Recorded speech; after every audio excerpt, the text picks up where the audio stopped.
ನಮಸ್ಕಾರ, ಡೊಂಗ್ರೆ ಸ್ಟುಡಿಯೋಗೆ ಸ್ವಾಗತ.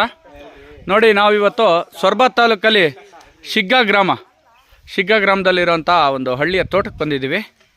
ಸೊ ನಾವು ರಾಷ್ಟ್ರೀಯ ಸೇವಾ ಯೋಜನೆ ಕ್ಯಾಂಪ್ ಮಾಡ್ತಾ ಇರೋದು ನಿಮ್ಗೆ ಗೊತ್ತಿದೆ. ಇಲ್ಲಿ ತೋಟದಲ್ಲಿ ಬ್ಯಾರಲ್ಗಳನ್ನು ಇಳಿಸಿ ನಾವು ಮುಖ ತೊಳಿಲಿಕ್ಕೆ ಎಲ್ಲ ಇಲ್ಲಿ ವ್ಯವಸ್ಥೆ ಮಾಡ್ಕೊಂಡಿದ್ದೀವಿ. ನಮ್ಮ ಸಹ ಶಿಬಿರಾಧಿಕಾರಿಗಳು, ಆಮೇಲೆ ಶಿಬಿರಾಧಿಕಾರಿಗಳಾದ ಸರ್ರು, ಉಮೇಶ್ ಸರ್ರು ಇವರೆಲ್ಲ ಬಂದಿದ್ದಾರೆ. ನೋಡಿರಿ, ಹಳ್ಳಿ ವಾತಾವರಣ ಎಷ್ಟು ಚೆನ್ನಾಗಿದೆ, ಸುಂದರ ಪರಿಸರ. ಇಲ್ಲೇ ನಿಮಗೆ ಕೊಟ್ಟಿಗೆ ನೋಡೋಕ್ಕೆ ಸಿಗುತ್ತೆ.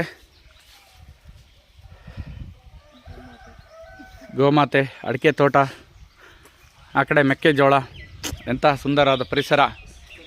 ಎಷ್ಟು ಸಾವಿರ ಕೊಟ್ಟು, ಎಷ್ಟು ಲಕ್ಷ ಕೊಟ್ಟು ಯಾವ ರೆಸಾರ್ಟಲ್ಲಿ ಉಳಿದ್ರು ಈ ಹಳ್ಳಿ ಪರಿಸರದಲ್ಲಿ ಉಳಿಯೋ ಮಜಾ ಇದೆಯಲ್ಲ, ಅದ್ರ ಮುಂದೆ ಯಾವ ಮಜಾನೂ ಇಲ್ಲ ಅನ್ಬೋದು. ಯಾವ ಸೊಫಿಸ್ಟಿಕೇಷನ್ ಬೇಡ, ಏನು ಬೇಡ. ಸರಳ ಜೀವನ, ಶ್ರೇಷ್ಠ ಚಿಂತನೆ, ಸಿಂಪಲ್ ಲಿವಿಂಗ್, ಹೈ ಥಿಂಕಿಂಗ್. ಇದು ರಾಷ್ಟ್ರೀಯ ಸೇವಾ ಯೋಜನೆಯ ಮುಖ್ಯ ಗುರಿಗಳಲ್ಲೊಂದು.